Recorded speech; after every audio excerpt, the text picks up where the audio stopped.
नमस्कार दोस्तों, आइए जानते हैं झारखंड के हर जिले, हर क्षेत्र की ताजा और बड़ी खबरों को केवल 15 मिनट में। साथ ही आज के इस वीडियो में हम लोग जानेंगे कि सरकार ने गरीबों के लिए कौन कौन सी योजनाएं लागू की है और साथ ही महिलाओं को 5,000 रुपए कब से मिलेंगे और ई श्रम कार्ड धारकों को 3,000 रुपए कब से खाते में आएंगे। साथ ही गरीबों के लिए सोना चांदी, डीजल, पेट्रोल, बिजली आदि कब से सस्ता हो जाएगी। सब कुछ आज इस वीडियो के माध्यम से जानेंगे।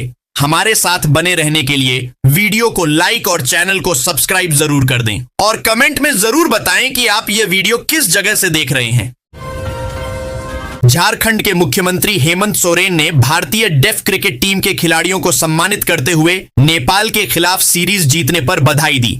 कांके रोड स्थित मुख्यमंत्री आवासीय कार्यालय में आयोजित कार्यक्रम में झारखंड डेफ क्रिकेट एसोसिएशन के प्रतिनिधिमंडल और भारतीय डेफ क्रिकेट टीम के खिलाड़ियों ने मुख्यमंत्री से मुलाकात की। इस दौरान मुख्यमंत्री ने खिलाड़ियों से बातचीत कर उनके प्रदर्शन की सराहना की और कहा कि उन्होंने देश और राज्य दोनों का गौरव बढ़ाया है।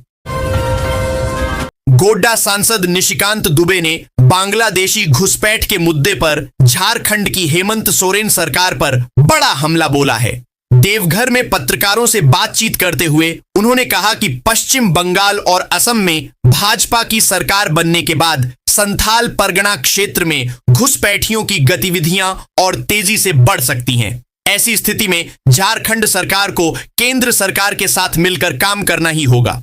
उन्होंने कहा कि प्रधानमंत्री नरेंद्र मोदी और गृह मंत्री अमित शाह लंबे समय से बांग्लादेशी घुसपैठ के खिलाफ आवाज उठाते रहे हैं और इस मुद्दे की गंभीरता को अच्छी तरह समझते हैं। रांची के 7 वर्षीय बाल तैराक ईशांक सिंह ने अपनी असाधारण प्रतिभा से देश और दुनिया में झारखंड का मान बढ़ाया है। यही कारण है कि अलग अलग संगठन के लोग भी उन्हें सम्मानित कर रहे हैं। इसी कड़ी में गुरुवार को मुख्यमंत्री हेमंत सोरेन ने भी कांके रोड स्थित आवासीय कार्यालय में ईशांक से मुलाकात की। इस अवसर पर मुख्यमंत्री ने नन्हे तैराक को 5 लाख रुपए का चेक, अंगवस्त्र और स्मृति चिन्ह प्रदान कर सम्मानित किया। सीएम ने ईशांक के उज्जवल भविष्य की कामना करते हुए उनके माता पिता और कोच को भी बधाई दी। देश प्रसिद्ध देवघर का श्रावणी मेला 31 जुलाई से शुरू हो रहा है। इसमें प्रतिदिन 1 लाख के करीब तीर्थयात्री आते हैं। उनके स्वास्थ्य की विशेष सुविधा का ध्यान रखते हुए जिला प्रशासन और एम्स देवघर प्रबंधन के बीच हुई बैठक में यह तय हुआ कि आपातकालीन स्थिति के प्रबंधन में एम्स में विशेष वार्ड होगा। एम्स में 15 बेड आरक्षित रहेंगे और क्यूआरटी टीम की निगरानी के लिए दोनों ओर से एक नोडल ऑफिसर होंगे। झारखंड के चतरा शहर में बढ़ती महंगाई, बेरोजगारी और आम जनता की समस्याओं को लेकर गुरुवार को झारखंड मुक्ति मोर्चा ने जोरदार धरना प्रदर्शन किया। कार्यक्रम का आयोजन चतरा समाहरणालय के समीप किया गया, जिसकी अध्यक्षता झामुमो जिलाध्यक्ष नीलेश गयासेन ने की। धरना में बड़ी संख्या में पार्टी कार्यकर्ता, समर्थक और विभिन्न मोर्चों के पदाधिकारी शामिल हुए। धरना प्रदर्शन के दौरान कार्यकर्ताओं ने केंद्र सरकार के खिलाफ जमकर नारेबाजी की और महंगाई पर तत्काल नियंत्रण लगाने की मांग उठाई। प्रदर्शन में शामिल कार्यकर्ता हाथों में तख्तियां और बैनर लेकर पहुंचे थे, जिन पर महंगाई और बेरोजगारी के खिलाफ नारे लिखे गए थे। झारखंड की महिलाओं के लिए बड़ी खुशखबरी है। मुख्यमंत्री मैया सम्मान योजना के तहत जल्द ही पात्र महिलाओं के बैंक खातों में अगली किस्त के 2,500 रुपए भेजे जाएंगे। यह राशि महिलाओं को आर्थिक रूप से सशक्त और आत्मनिर्भर बनाने के उद्देश्य से दी जा रही है। इस आर्थिक सहायता से ग्रामीण और शहरी क्षेत्रों की महिलाएं अपनी छोटी मोटी जरूरतों और बच्चों की शिक्षा में मदद कर सकेंगी। सरकार का यह कदम महिला सशक्तिकरण और उनके सम्मान को बढ़ाने की दिशा में एक महत्वपूर्ण पहल है, जिससे राज्य की लाखों बहनें लाभान्वित हो रही हैं। मुख्यमंत्री कृषि आशीर्वाद योजना झारखंड सरकार की एक अत्यंत कल्याणकारी पहल है, जिसका मुख्य उद्देश्य किसानों की आर्थिक स्थिति में सुधार करना है। इस योजना के माध्यम से राज्य के छोटे और सीमांत किसानों को खेती के लिए प्रति एकड़ 5,000 रुपए की आर्थिक सहायता प्रदान की जाती है। यह राशि सीधे किसानों के बैंक खातों में हस्तांतरित की जाती है, जिससे वे बीज, खाद और खेती के अन्य उपकरण आसानी से खरीद सकें। यह योजना न केवल किसानों को कर्ज के बोझ से बचाती है, बल्कि कृषि उत्पादन बढ़ाकर उन्हें आत्मनिर्भर और सशक्त बनाने की दिशा में भी एक बड़ा कदम है। झारखंड के युवाओं के लिए सरकारी नौकरी पाने का यह एक सुनहरा अवसर है। राज्य सरकार विभिन्न विभागों में खाली पड़े पदों को भरने के लिए निरंतर भर्ती प्रक्रियाएं चला रही है। जेएसएससी और जेपीएसएससी जैसी संस्थाओं के माध्यम से पुलिस, शिक्षा और प्रशासनिक क्षेत्रों में नियुक्तियां की जा रही हैं। इन नौकरियों से न केवल युवाओं को रोजगार मिलेगा, बल्कि राज्य के विकास में भी उनकी भागीदारी सुनिश्चित होगी। उचित तैयारी और कड़ी मेहनत के साथ युवा इन अवसरों का लाभ उठाकर अपना भविष्य उज्जवल बना सकते हैं। सरकार का यह कदम बेरोजगारी कम करने की दिशा में सराहनीय है। झारखंड सरकार ने राज्य के गरीब और जरूरतमंद परिवारों के लिए प्रति माह 3,000 रुपए की आर्थिक सहायता देने का महत्वपूर्ण निर्णय लिया है। इस योजना का मुख्य उद्देश्य आर्थिक तंगी झेल रहे परिवारों को संबल प्रदान करना और उनके जीवन स्तर में सुधार लाना है। यह वित्तीय मदद सीधे लाभार्थियों के बैंक खातों में भेजी जाएगी, जिससे बिचौलियों की गुंजाइश खत्म होगी। यह राशि शिक्षा, स्वास्थ्य और अन्य बुनियादी जरूरतों को पूरा करने में सहायक सिद्ध होगी। सरकार का यह कदम राज्य से गरीबी कम करने और सामाजिक सुरक्षा के दायरे को मजबूत करने की दिशा में एक प्रभावी और सराहनीय पहल है। झारखंड में कांग्रेस को राधाकृष्ण किशोर की नजर लग गई है।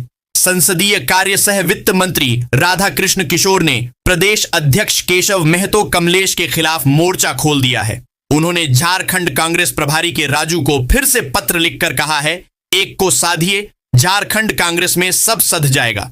इसका मतलब यह हुआ कि झारखंड कांग्रेस अध्यक्ष को हटाइए।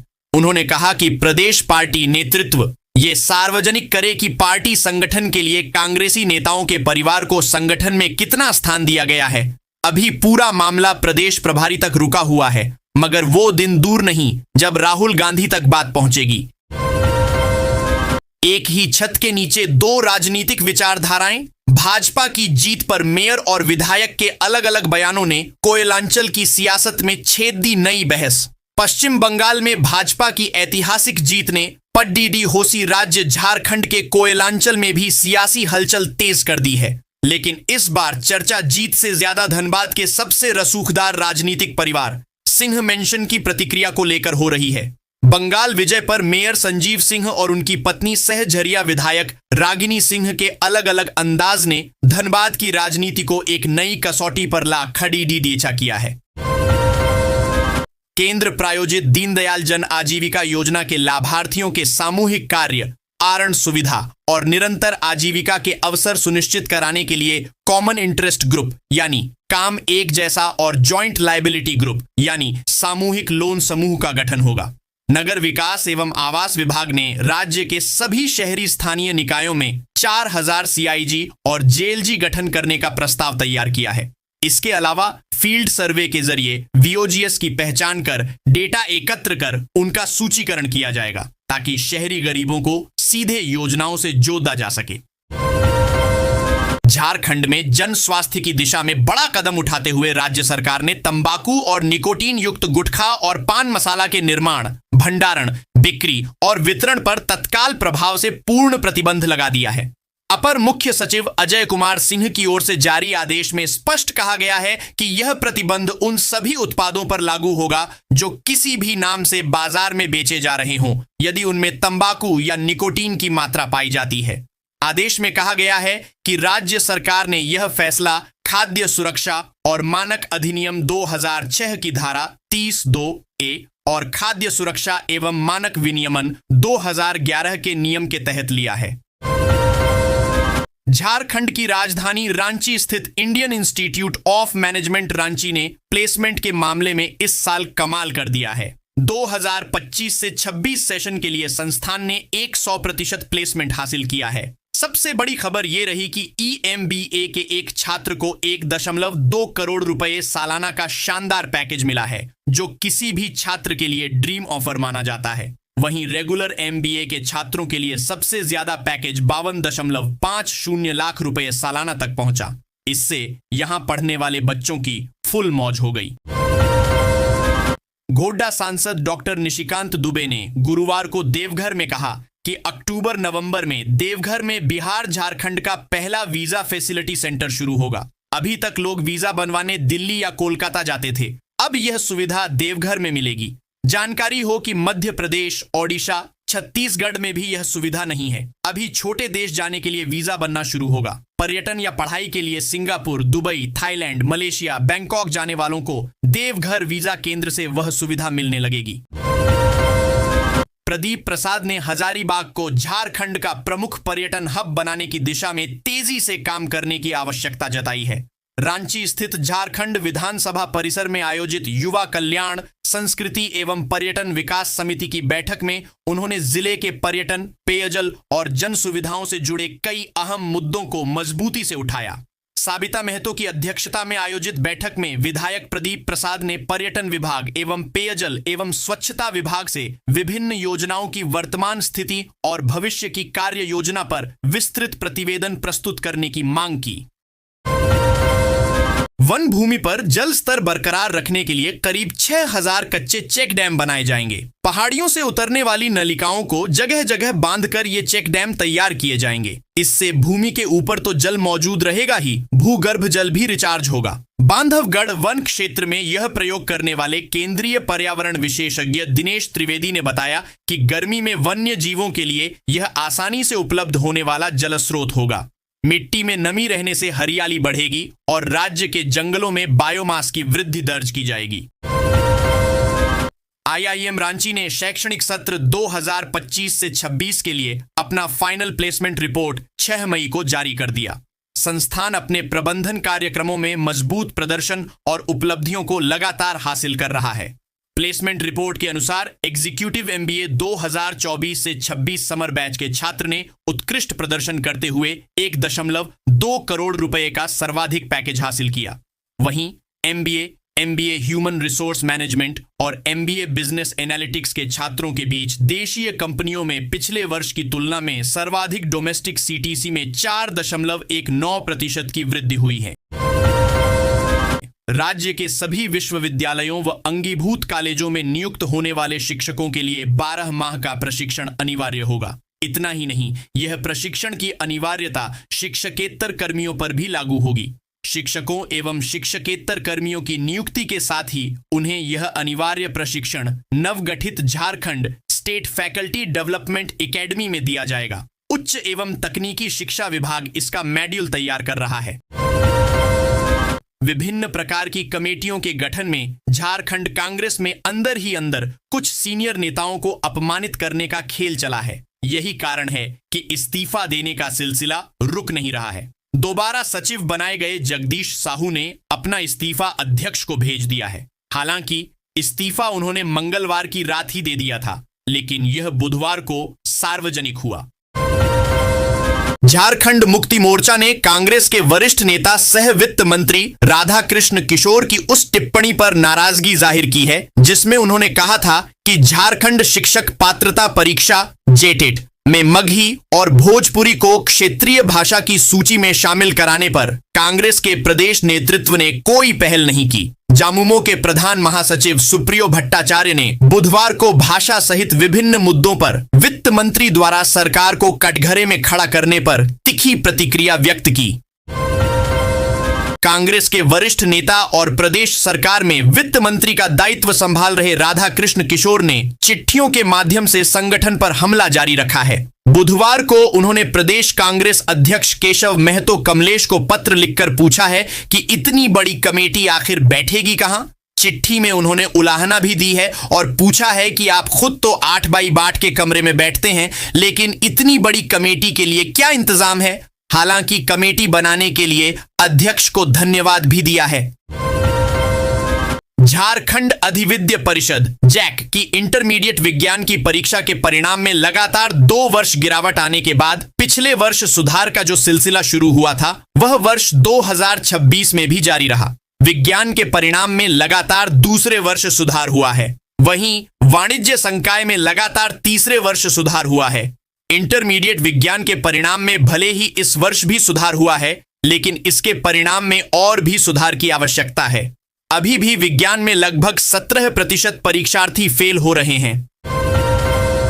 सिल्लीमुरी क्षेत्र में 4 से 6 पेट्रोल पंपों पर इन दिनों आम लोगों को पेट्रोल लेने में भारी परेशानी का सामना करना पड़ रहा है। पिछले कुछ दिनों से लगातार यह शिकायत सामने आ रही है कि जब उपभोक्ता अपने वाहनों के साथ पेट्रोल भरवाने पंप पर पहुंचते हैं तो उन्हें पेट्रोल उपलब्ध नहीं है कहकर लौटा दिया जाता है। स्थानीय लोगों का आरोप है कि एक ओर जहां पंप संचालक पेट्रोल खत्म होने की बात कहकर ग्राहकों को मना कर देते हैं, वहीं दूसरी ओर उन्हीं पेट्रोल पंपों के आसपास खुलेआम बोतलों में पेट्रोल अधिक कीमत पर बेचा जा रहा है। इससे कालाबाजारी की आशंका और भी गहरा गई है। झारखंड भाजपा ने प्रदेश कमेटी की घोषणा के बाद अब मोर्चा और प्रकोष्ठों के गठन और इनके अध्यक्षों के नाम की प्रक्रिया को अंतिम रूप दे दिया है। प्रदेश अध्यक्ष आदित्य साहू ने वरिष्ठ नेताओं से विचार विमर्श के बाद केंद्रीय नेतृत्व को मोर्चा अध्यक्षों के नाम की सूची सौंप दी है। प्रदेश की मुख्य कमेटी में पुराने नेताओं को ही ज्यादा जगह मिली थी, लेकिन महिला मोर्चा, युवा मोर्चा और ओबीसी मोर्चा में केंद्रीय नेतृत्व ने नए नाम लाने का सुझाव दिया था। 2 टर्म से इन मोर्चों में रहे लोगों की जगह जिलों से कार्यकर्ताओं को आगे बढ़ाए जाने की संभावना है। जामताड़ा शहर के कोर्ट मोड़ स्थित भगवान बिरसा मुंडा की प्रतिमा को असामाजिक तत्वों द्वारा क्षतिग्रस्त किए जाने का मामला सामने आया है। घटना बुधवार रात की बताई जा रही है। क्षतिग्रस्त प्रतिमा पर गुरुवार सुबह लोगों की नजर पड़ी।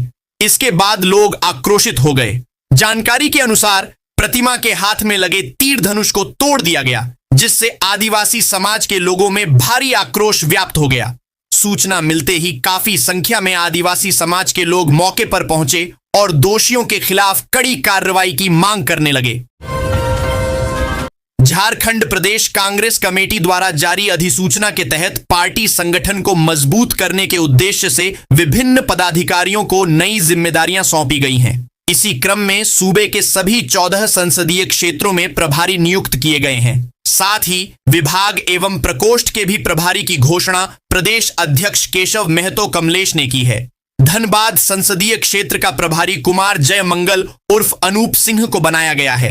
अनूप सिंह बोकारो जिले के बेरमो विधानसभा क्षेत्र से विधायक हैं। उन्होंने 2024 के लोकसभा चुनाव में अपनी पत्नी अनुपमा सिंह को धनबाद क्षेत्र से कांग्रेस के टिकट पर लड़वाया था। हालांकि उन्हें सफलता नहीं मिली। लौह नगरी जमशेदपुर और आसपास के इलाकों में रहने वाले टाटा स्टील और Tata steel utilities and infrastructure services limited के उपभोक्ताओं की जेब पर अब बिजली का बोझ बढ़ने वाला है। झारखंड राज्य विद्युत नियामक आयोग के आदेश के बाद 1 अप्रैल 2026 से नई दरें प्रभावी हो गई हैं, जिसका असर मई महीने में आने वाले बिल पर दिखेगा। जमशेदपुर कमांड क्षेत्र के लगभग 51,000 और आदित्यपुर क्षेत्र के 8,000 से अधिक उपभोक्ताओं को अब बढ़े हुए टैरिफ के अनुसार भुगतान करना होगा।